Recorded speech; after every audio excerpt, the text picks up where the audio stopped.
ગામની છેવાડે આવેલી નાનકડી ઓયડીમાં ભીખીબેન રહેતા હતા. જર્જરિત મકાન અને ભાંગી પડેલી છતમાંથી વરસાદી પાણી, તડકો ને કડકડતી ઠંડીને અંદર આવતા કોઈ રોકી શકતું ના હતું.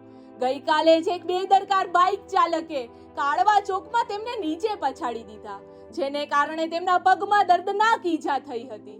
જમવાનું પૂછતા તેમણે પ્લાસ્ટિકની થેલીમાં ગાંઠિયા બતાડતા કહ્યું કે ઉંદરડાએ ખાધા પછી જે વધ્યું તે મેં ખાધું છે.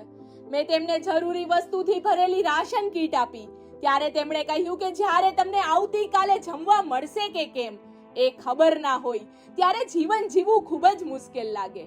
આંખોમાં મોતિયો ગોળો ભાંગી ગયેલ અને હાલ થયેલ અકસ્માત પછી શારીરિક તકલીફો સાથે એકલા હોવાથી ભાવાત્મક તકલીફો સામે પણ ઝઝૂમતા હતા. ઈજાગ્રસ્ત પગ હોવા છતાં ભીખીબેન લાકડીના સહારે મને બહાર સુધી આવજો કહેવા આવ્યા.